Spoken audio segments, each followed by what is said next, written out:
Welcome to AP news TV. ఒక పెద్దాయన చనిపోయారనుకుని బంధువులంతా దహన సంస్కారాలకు ఏర్పాట్లు చేశారు.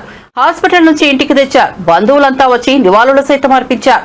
మరి కాసేపట్లో అంత్యక్రియలకు తీసుకెళ్లేందుకు సన్నద్దమవుతున్న సమయంలో ఎవరు ఊహించని విధంగా ఆ 85 ఏళ్ల పెద్దాయన ఒక్కసారిగా లేచి కూర్చున్నారు. ఈ ఊహించని పరిణామం శ్రీకాకుళం జిల్లాలో చోటు చేసుకుంది.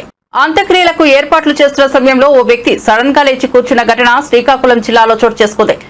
సిగడ మండలం సీతంపేటకు చెందిన 85 సంవత్సరాల అప్పారావు కొంతకాలంగా అనారోగ్యంతో బాధపడుతున్నారు. కుటుంబ సభ్యులు చికిత్స నిమిత్తం ఆసుపత్రిలో చేర్పించారు. చికిత్సకు ఆయన శరీరం స్పందించడం లేదని, మరికొద్ది సేపట్లో చనిపోతారని వైద్యులు చెప్పడంతో కుటుంబ సభ్యులు అంబులెన్స్ లో గ్రామానికి బయలుదేరారు. మార్గమధ్యలో ప్రాణం పోయిందని దహన సంస్కారాలకు ఏర్పాట్లు చేయాలని బంధువులకు సమాచారం ఇచ్చారు. బంధువులు శ్మశానానికి తీసుకువెళ్లడానికి అన్ని ఏర్పాట్లు చేశారు. అంతలోనే అప్పారావు ఒక్కసారిగా కళ్ళు తెరిచి కాలు కదపడంతో అక్కడ ఉన్నవారంతా ఆశ్చర్యానికి గురయ్యారు. చనిపోయాడనుకున్న వ్యక్తి లేచి కూర్చోవడంతో కుటుంబ సభ్యులు అంతా సంతోషించారు.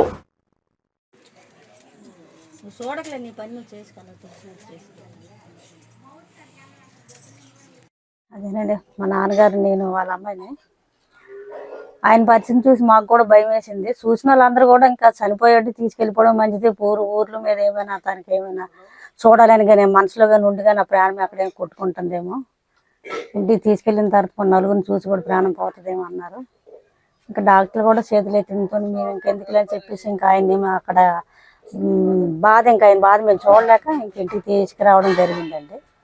ఇక్కడ రానిచ్చి ఈ జనాల్లో చూసి చెంది ఆయన మళ్ళీ కోలుకోవడం జరిగింది. మాకు మరి చాలా ఆనందం అనిపించింది. మా నాన్నగారు మళ్ళీ తిరిగి బతికినట్టు అనిపించింది. ఇంకా కొన్ని సంవత్సరాలు బతుకుతాడని మాకు కూడా చాలా ఆనందం వేస్తుంది.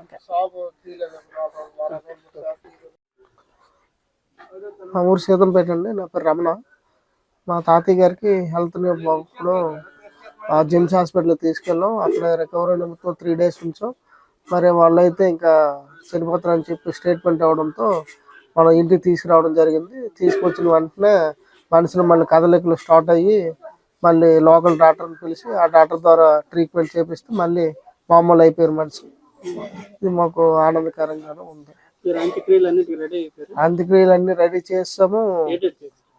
మొత్తం కర్రలు అవన్నీ పెట్టేస్తాం, టెంట్ వేస్తాం, చుట్టాల బంధువులు అందరూ పిలిపించాం. అందరూ వచ్చారు, చుట్టుపక్కల ఊళ్ళో అందరూ వచ్చారు, చాలా మంది వచ్చారు. చనిపోతారు అనుకుని వచ్చారు అందరూ. మళ్ళీ ఇలా బాగుండడం సిద్ధం చేసిన తర్వాత అనుకోకుండా ఒక ఆశ్చర్యకరంగా జరిగింది అనమాట. హ్యాపీగా ఉంది సార్. దేవుడి వల్ల అసలు మా ఇంటి పెద్ద దిక్కు అనమాట. మరి పెద్ద దిక్కు అలాగ అయిపోతే ఇంకా ఏటవుతుందని చాలా బాధలో అందరూ ఉన్నాం. సడన్ గా మళ్ళీ లేచి ఇచ్చేసరికి చాలా హ్యాపీగా అనిపిస్తుంది.